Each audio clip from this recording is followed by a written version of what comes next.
بسم الله الرحمن الرحيم ومن أهل الكتاب من إن تأمنه بقنطار يؤده إليك ومنهم من إن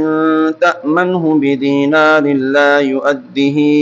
إليك إلا ما دمت عليه قائما ذلك بأنهم قالوا ليس علينا في الأميين سبيل وَيَقُولُونَ عَلَى اللَّهِ الْكَذِبَ وَهُمْ يَعْلَمُونَ۔ یہ آیت اہل کتاب کے متعلق نازل ہوئی اور اس میں ظاہر فرمایا گیا کہ ان میں دو قسم کے لوگ ہیں اہل کتاب میں، ایک امانت دار اور ایک بد دیانت۔ بعض تو ایسے ہیں کہ ان کے پاس ڈھیروں ڈھیر مال امانت کے طور پر رکھ دیا جائے تو وہ بغیر کسی کمی بیشی کے پورا پورا ادا کرتے ہیں، جیسے حضرت عبداللہ بن سلام رضی اللہ تعالیٰ عنہ، جن کے پاس ایک قریشی نے 1200 اوقیہ یعنی 147 کلو سونا بطور امانت رکھا، تو جب وہ لینے آیا تو آپ نے اس کو ویسا ہی ادا کر دیا، یعنی پورا پورا سونا امانت کے طور پر جو رکھا تھا ویسا کا ویسا ادا کر دیا۔ اور بعض اہل کتاب اتنے بد دیانت تھے کہ تھوڑے سے مال پر بھی ان کی نیت بگڑ جاتی ہے، جیسے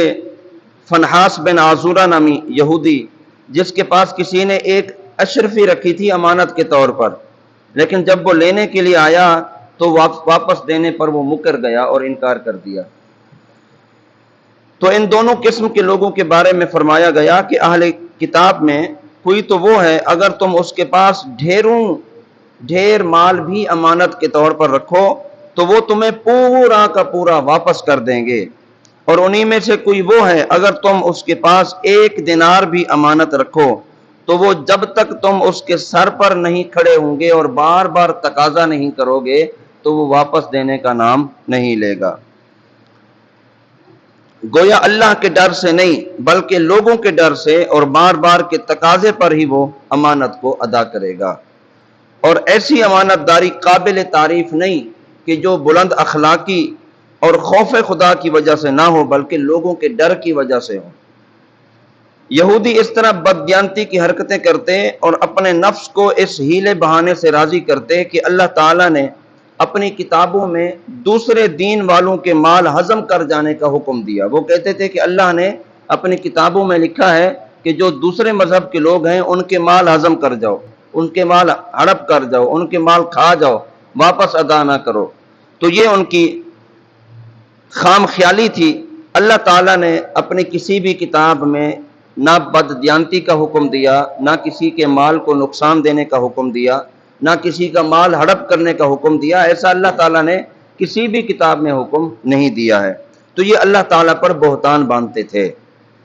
اس سے معلوم ہوا کہ دھوکے اور ظلم کے طور پر کسی کا مال دبا لینا یہ حرام ہے، اگر وہ اگرچہ کسی دوسرے مذہب کا ہی کیوں نہ ہو، لیکن امانت کے طور پر کوئی چیز رکھی ہے تو اس کو اسی طرح ہو بہو امانت پوری کرنا یہ انسانیت کا تقاضا ہے۔ رسول اکرم صلی اللہ تعالی وسلم ہجرت کی رات حضرت علی المرتضیٰ رضی اللہ تعالیٰ عنہ کو ان لوگوں کی امانتوں کی ادائیگی کی ذمہ داری دے کر گئے تھے جو حضور پر نور صلی اللہ علیہ وسلم کے قتل کا ارادہ رکھتے تھے۔ وہ کفار جن کی امانتیں حضور کے پاس تھیں، کفار تو حضور کو قتل کرنے کا ارادہ رکھتے تھے۔ نبی علیہ السلام راتوں رات ہجرت کر کے تشریف لے گئے، لیکن اللہ کے پیارے نبی علیہ السلام نے حضرت علی المرتضیٰ کو ان لوگوں کی امانتیں واپس کرنے کے لیے مقرر فرمایا کہ تم صبح ان کی امانتیں واپس کرنا اور پھر تم ہجرت کر کے آ جانا۔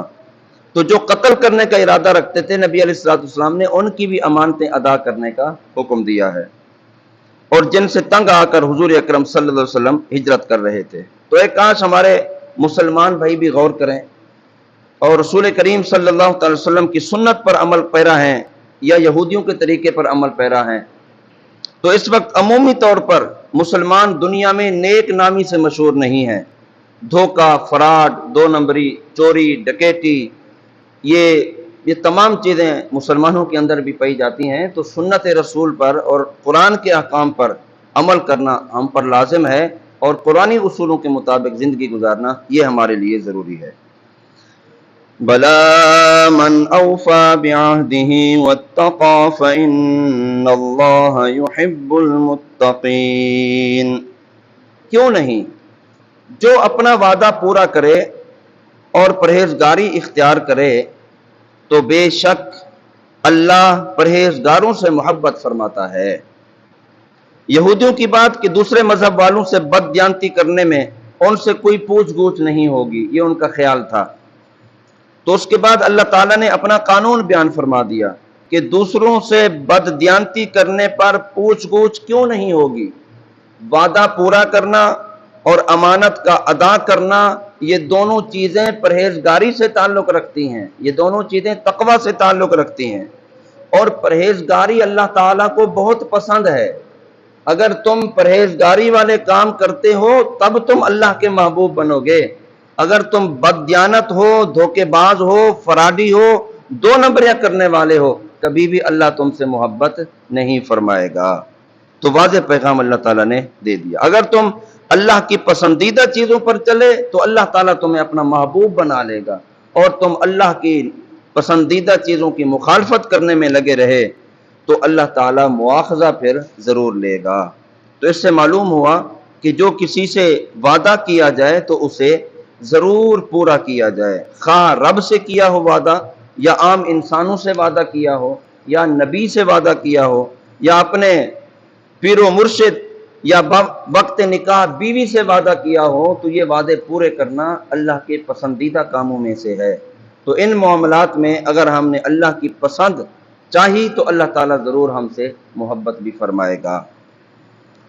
ان الذين يشترون بعهد الله وايمانهم ثمنا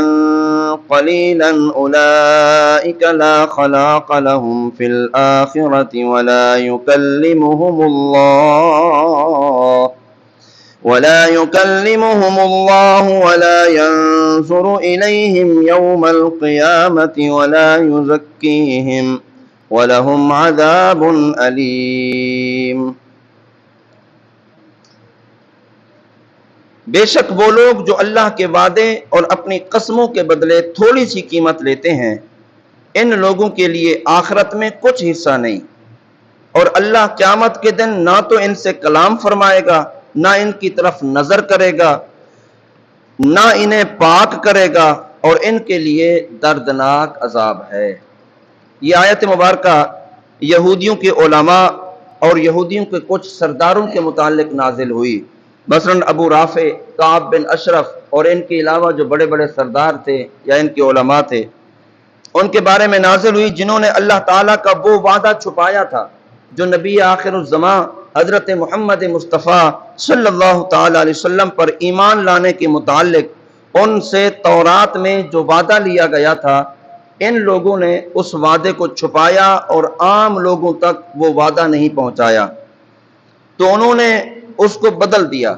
اور بجائے اس کے اپنے ہاتھوں سے کچھ کا کچھ لکھ دیا، ان چیزوں کو مٹا دیا اور اپنی مرضی کی چیزیں کتابوں میں انہوں نے ایڈ کر دیں، اور جھوٹی قسم کھائی کہ یہ اللہ کی طرف سے ہے۔ اپنی طرف سے لکھا ہوا تھا اور انہوں نے کہا کہ یہ سب اللہ کی طرف سے ہے جو ہم تمہارے سامنے بیان کر رہے ہیں، اور یہ سب کچھ انہوں نے اپنی جماعت کے جاہلوں سے رشوتیں اور مال و دولت حاصل کرنے کے لیے کیا۔ تو ان کے لیے یہ شدید وعید بیان کی کہ جو لوگ اللہ کے وعدے اور اپنی قسموں کے بدلے تھوڑی سی قیمت لے لیتے ہیں، ان لوگوں کے لیے آخرت میں کوئی حصہ نہیں ہے۔ اللہ اکبر۔ اور اللہ تعالیٰ قیامت کے دن نہ تو ان سے کلام کرے گا، نہ ان کی طرف نظر رحمت فرمائے گا، نہ اللہ انہیں پاک کرے گا، بلکہ اللہ تعالیٰ نے ان لوگوں کے لیے دردناک عذاب تیار کر رکھا ہے۔ تو اس وعید میں جھوٹی قسم کھا کر مال لینے والے، رشوت کے معاملات کرنے والے، جھوٹی گواہی دینے والے، اور رشوت لے کر جھوٹے فیصلے کرنے والے، جھوٹی وکالت کرنے والے، یہ تمام کے تمام لوگ اس میں شامل ہیں کہ اللہ تعالیٰ ان سے کبھی کلام نہیں کرے گا بروز محشر، اللہ تعالیٰ انہیں پاک نہیں کرے گا، نظر رحمت اللہ تعالیٰ نہیں فرمائے گا۔ حضرت ابو ذر رضی اللہ تعالیٰ عنہ سے مسلم شریف کی حدیث مبارکہ مروی ہے کہ سرکار کائنات صلی اللہ علیہ وسلم نے فرمایا 3 لوگ ایسے ہیں کہ قیامت کے دن اللہ تعالیٰ نہ ان سے کلام فرمائے گا، نہ ان کی طرف نظر رحمت کرے گا، نہ اللہ تعالیٰ انہیں پاک فرمائے گا، اور ان کے لیے دردناک عذاب ہے۔ اس کے بعد نبی علیہ الصلوۃ والسلام نے اس آیت مبارکہ کو 3 مرتبہ پڑھا جو بھی آپ نے سماعت فرمائی۔ تو اس پر حضرت ابو ذر غفاری رضی اللہ تعالیٰ عنہ عرض کرنے لگے کہ یا رسول اللہ، وہ لوگ تو بہت نقصان دہ ہیں، فرمائیے وہ کون لوگ ہیں جن پر اللہ تعالیٰ نہ نظر رحمت فرمائے گا، نہ اللہ تعالیٰ انہیں جناب پاک کرے گا۔ تو حضور صلی اللہ علیہ وسلم نے ارشاد فرمایا کہ تکبر کی وجہ سے، تکبر کے طور پر جو شخص اپنے تہبند کو ٹخنوں سے نیچے لٹکا کے چلتا ہے اس پر بھی اللہ تعالیٰ نظر رحمت نہیں فرمائے گا۔ دوسرا فرمایا احسان جتانے والا، کسی پر احسان کر کے احسان جتانے والا، اللہ تعالیٰ اس پر بھی نظر رحمت نہیں فرمائے گا۔ اور تیسرا شخص فرمایا اپنے تجارتی مال کو جھوٹی قسم سے رواج دینے والا، قسمیں اٹھا کر، جھوٹی قسمیں اٹھا کر اپنے مال کو رواج دینے والا، ان 3 لوگوں پر اللہ تعالیٰ نظر رحمت کبھی نہیں فرمائے گا۔ حضرت ابو امامہ رضی اللہ تعالیٰ عنہ سے روایت، نبی علیہ الصلوۃ والسلام نے فرمایا جو کسی مسلمان کا حق مارنے کے لیے قسم اٹھائے اللہ تعالیٰ اس پر جنت حرام کر دیتا ہے اور دوزخ لازم کر دیتا ہے۔ اس شخص نے عرض کیا یا رسول اللہ، اگرچہ چھوٹی سی چیز بھی ہو، تو حضور نے ارشاد فرمایا اگرچہ پیلوں کی شاخ ہی کیوں نہ ہو، یعنی چھوٹی سی چیز بھی کیوں نہ ہو، اگر وہ مسلمان کا حق مارتا ہے تو اللہ تعالیٰ کبھی بھی جنت میں اسے داخل نہیں فرمائے گا۔ تو ہم بحیثیت مسلمان اپنے معاشرے میں دیکھیں کہ کہیں ہم حقوق العباد کو ضائع تو نہیں کر رہے، حقوق العباد کی خلاف ورزی تو نہیں کر رہے، کہیں جناب مسلمانوں کا حق تو نہیں مار رہے۔ اگر کہیں ایسا معاملہ ہے تو پھر قرآن کا پیغام، نبی علیہ الصلوۃ والسلام کا پیغام یہی ہے